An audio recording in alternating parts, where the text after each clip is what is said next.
Beetlejuice, Beetlejuice, 36 years later, and Beetle has come back for another movie. And the movie's pretty fun, off the wall, roller coaster ride. A good way to describe it is fun, but there are some missteps here and there. And we're going to go over those missteps and the fun too. So in this video, I'm going to have two parts here. And the start of this video is going to be non-spoilers. And the second part of this video is going to be spoilers. So it's all one video. But first part is going to be non-spoilers. Text will be up here. Then when I transition to spoilers, the text will be up here. So hopefully that makes sense. One video, but non-spoilers and spoilers. And I'll give trigger warnings. So let's start off with the non-spoilers of this movie. And like I said, this movie is a lot of fun, and it's a great way to kick off the spooky season, Halloween season, the fall season, a season that I love and I know a lot of other people love. And this movie is a great kind of like display of that. It's a really fun kind of goofy comedy Halloween type movie. And it's very beautifully shot as well, especially if you're a Tim Burton fan, because you know Tim Burton has that certain style of how he shoots movies and how the characters look and feel, and the architecture of like the houses, those statues, those weird statues he has in the movie. It's just, you have all that, the over the top, creatures and creeps too. Costume designs, everything's there. And I like how there is specific Halloween scenes as well. Like you get kids trick-or-treating, and that one bird's eye shot of like the leaves of the trees all being yellow and orange, total autumn spooky season vibes too. That was good to see as well. So I think this movie is really shot beautifully and looks really good from a presentation and aesthetics point of view. So we have Michael Keaton back as the Juice, and he's as juicy as ever. Just the way he brings that over the top energy, how he moves his body, his general acting, the way he uses his voice, facial expressions. Michael Keaton is just a master. And it's amazing how he could switch back into this character after 3 whopping decades. That's a really long time. There's going to be a lot of people that watch this movie that are probably half the age that when this first movie came out. You know what I mean? It's crazy how time is, but that's just how it is. And you also have Winona Ryder back as Lydia, and she does a good job too, and she looks pretty much exactly like Lydia did back then, just, older in the face, but she's got the same hairstyle and kind of similar attire too, right? So there is that. And yeah, I found her pretty much good and enjoyable. And then you had Catherine O'Hara back as Lydia's stepmother, and she's kind of that same kind of dramatic stepmother, over the top as well. Lots of energy, and she's enjoyable to watch overall, I would say. And then we have the ever so popular Jenna Ortega in this movie. And Jenna Ortega, I feel like she's in everything. People are talking about her a lot. I haven't seen Wednesday, but she's in Wednesday. She's in movies such as Scream 5 and 6. And I actually liked her in the Scream movies. I thought she was a good addition to that. And she plays Lydia's daughter in this movie. And I thought she did a good job as well. So we'll get a lot more into the characters as I cover the plot of this movie. And the plot of this movie, it's kind of similar to the first movie in a way, being crazy and off the wall and having certain tropes. But it also felt a lot less structured to me. It kind of felt like things were all over the place, and they were kind of spreading themselves too thin, so to speak. The movie was such a roller coaster ride and fun in many, many ways, but it was also going so fast, and there were so many overlapping characters and story points to the point where you're on that roller coaster, but you're not really having time to enjoy it. You know what I mean? It's just zipping by. You're enjoying the aesthetics, the costumes, the creepiness, and the Tim Burton-esque things of the movie, but you're also getting lost in the sauce when you're trying to follow, certain plot points and things that you want to connect together to make a full story, if that makes sense. So I will go deeper into the plot when it comes to the spoiler section of this video, but that's what I just mean. It just feels like, it's kind of so all over the place that you get lost in the sauce pretty much. But referring back to the plot, I felt like there were so many characters, and it's kind of like a double-ended sword in a way, because I don't think there's a right or wrong, because the cast, it's absolutely stacked and it's full of great actors and actresses, but that could be a bad thing too. You know what I mean? You have great actors such as William Dafoe and Danny DeVito, and you have great actresses such as Monica Bellucci. It's good to see her in there, but it felt like the cast was so stacked and the characters was so stacked that it felt like the focus on such characters was very split and kind of all over. Like I said before, it seemed like certain characters, like William Dafoe's and Monica Bellucci's, I felt like they were kind of in their own movie.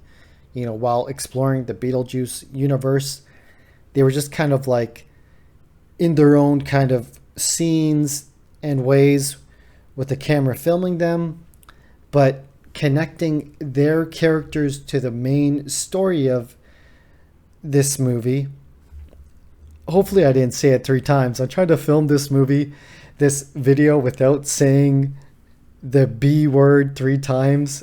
We're gonna have to see if I did say it 3 times, but anyways, I'm trying not to. But yeah, in this movie, it feels like the characters are kind of just in their own type of movie, doing their own thing, and then they're hunting the juice, so to speak. But are they really? Because it just seems like a lot of buildup that kind of leads to, I don't know. You know what I mean? I don't want to go into spoilers, so that's what I mean. But it doesn't mean it's unenjoyable in a sense either, because you could still have fun with these characters, with the way they're acting, with the way they're designed and the way they look. It could still be a fun time. So by any means, I'm not saying just because, in my opinion, their development isn't really connected to the main story that good, it doesn't mean that it's a bad character, so to speak, because you could still enjoy the aesthetics and the way the character is acting. For example, one performance that stood out to me was William Dafoe's. Now, I love William Dafoe. I think he's great. Great actor. And he plays a dead actor in this movie that's pretty much playing a police detective chief. And the way William Dafoe brings his energy and personality to this role is so damn good. I really felt some Norman Osborn vibes when he was like delivering some of his lines, some of his faces, like his facial expressions. We all know the classic 2002 Spider-Man movie with Tobey Maguire. I'm gonna get you, Spider-Man. The way he's like so over the top and crazy. I felt like William Dafoe was kind of resonating, bringing some energy from that Norman Osborn role from Spider-Man to this movie to play the, dead actor playing police detective chief guy. And just overall, he was such a treat to watch, and I enjoyed Defoe's performance particularly. And then we have Monica Bellucci playing that sewn up dead woman kind of girl, I guess. And she was also great. And she looks pretty damn stunning for a sewn up dead girl, by the way. And she just brought great camera presence, and I liked her overall look and feel. It was really like a truly Halloween-esque type of costume design and makeup and look to her. And it kind of reminded me of that movie that's a Tim Burton movie also, The Corpse's Bride. It kind of like looked like that in a way, but a lot more scary, of course. Yeah, I thought it was a lot more scary version of The Corpse's Bride, of how Monica Bellucci looked in this movie. Okay, so now we're going to get into some spoilers. Here's your trigger warning. Spoilers. There's going to be text up on the screen right here, this top corner. The text is right here. Spoilers. So here we go. So my main gripe about this movie is pretty much the plot. If I had to pick one thing that I dislike about this movie, it's the plot. Because many times when I was watching this movie, I was feeling like, hey, like, where did Monica Bellucci's character go? You know, why is she just randomly walking through hallways, you know, in the underworld or wherever, randomly soul sucking people, you know, and just she keeps on walking through these hallways, killing people by sucking their souls. And it's like, is this actually leading to anything? Is there any type of payoff? Is she going to do anything else? So it just felt like a lot of that. And I found myself asking the same question about William Dafoe's character. You know, it's enjoyable to kind of watch them do these actions and scenes, but in the back of your mind, you might be questioning, like myself, is this actually leading to anything? And is there going to be any ultimate payoff for their characters kind of, you know, building up to something, so to speak? So it's all happening, you know, in the background. Monica Bellucci, she's walking through the hallways, sucking the souls, and then you have William Dafoe in front of the camera as the police detective chief, you know, drinking coffee, ordering people around, doing multiple takes, doing his best, and it's all pretty fun to watch. But it's like, how is this going to connect to the main story? There's like a lot of talking, but where's the action, so to speak? So that's how it is.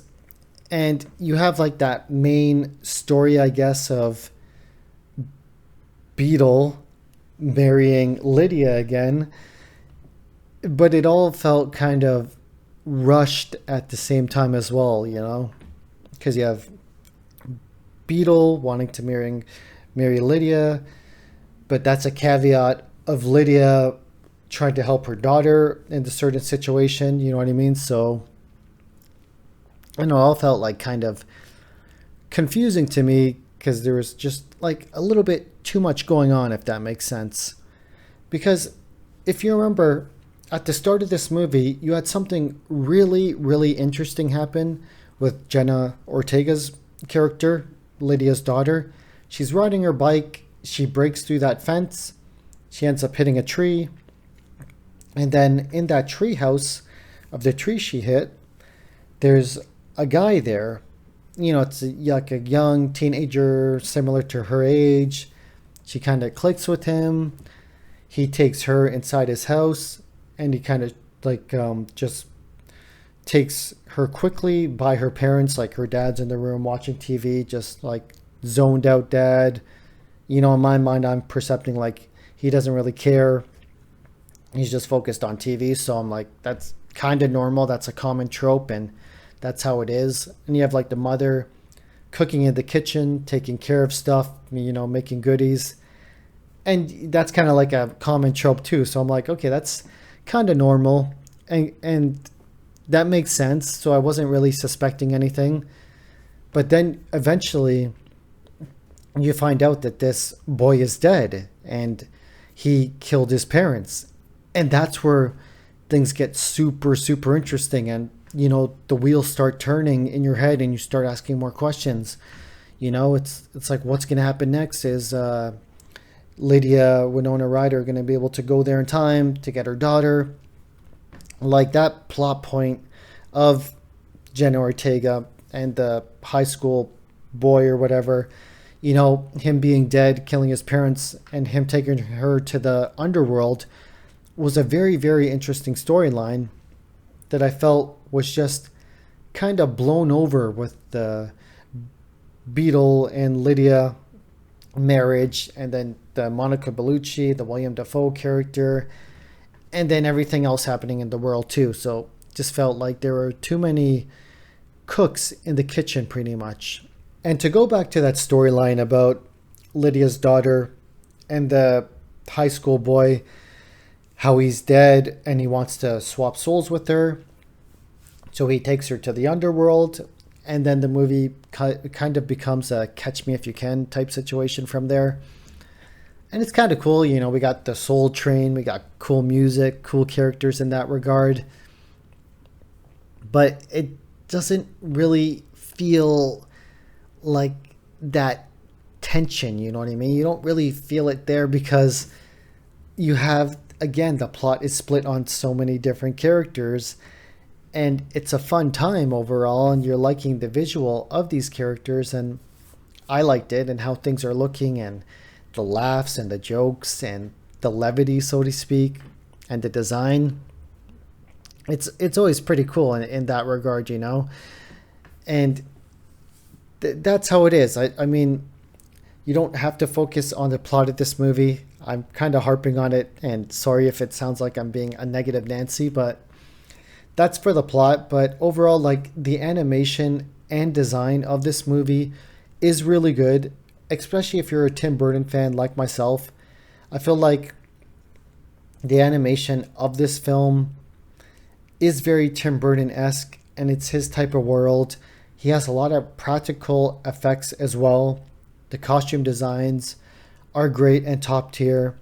And it's kind of like looking at one of your favorite painters, like Van Gogh or something like that. You like the way kind of everything looks, and it's not so much, maybe about the story or whatever, the elements of that. It's just from an aesthetic point of view and how everything looks and feels from that look gives you a good feeling. So, even though the plot is kind of convoluted and spread thin and all over the place in a lot of ways, I still think the aesthetics and the humor of this movie brings it up as well. So it's not so bad in hindsight, But also, some of the deaths in particular felt pretty random in this movie. We could point to Catherine O'Hara's character, with the snakes. So she's holding the snakes, and I know she thought she defanged them, but would you still hold up two big snakes like that, near your face or near your neck without thinking that they're gonna, bite your throat or something like that? It seemed like just kind of like a careless death. And then you have Monica Bellucci's character at the end, she just dies to a sandworm. And I felt like that arrived just like a wet fart or something like that, because you had Monica Bellucci looking like this, super good looking corpse bride, strong. She's killing people left, right, and center, sucking the soul out of their body. They're getting pancaked and just into this pancaked piece of skin on the ground. And she's pretty much looking OP, overpowered. So she's doing that. And eventually she gets to the church at the end when Beat and Lydia are getting married. And she sees him. But then all of a sudden, he just, does the ole ole with the sandworm and dodges it. And then the sandworm ends up eating Dolores, Monica Bellucci's character. And it's just for such a character that you've built up, even though you built her up in her own way and separated kind of from the main storyline, still to kill her off so quickly like that, it just felt kind of meh. It felt like whatever. And I guess that's it. So that kind of irked me as well. But anyways, I guess that's how some Tim Burton movies are, you know? But that's just the way things are, and maybe the humor and the aesthetics of the movie kind of overlay that and gloss it over for a lot of Tim Burton fans, or maybe fans of this movie, or just movie watchers in general. So that's how it is. Like, the world and the animation, the look of it is great, but when it comes to the actual storytelling, from plot point to plot point to plot point, and connecting those plot points together in a nice full story type of way, it just felt like that's where the movie fell apart. But I still think this is a fun type of movie to watch, especially during this season, spooky season, Halloween season. It's a great movie to also watch in the theater. I'm big on that, on bringing these movie theater experiences back, like Top Gun, Mission Impossible, Oppenheimer. You have like these movie theater type movies. Like in my theater, there were a bunch of people laughing, having a good time. And that's just positive energy that you like to see and experience, you know what I mean? So it's a really cool and fun type of movie. And you don't have to take it super seriously, and you could just enjoy it that way. So that's why I'm going to give hopefully I didn't say it 3 times in the review. We'll review the review and see, but I'm going to give this movie a 7 out of 10, and I'm going to wish you all a happy Spooktember and eventually a happy Halloween.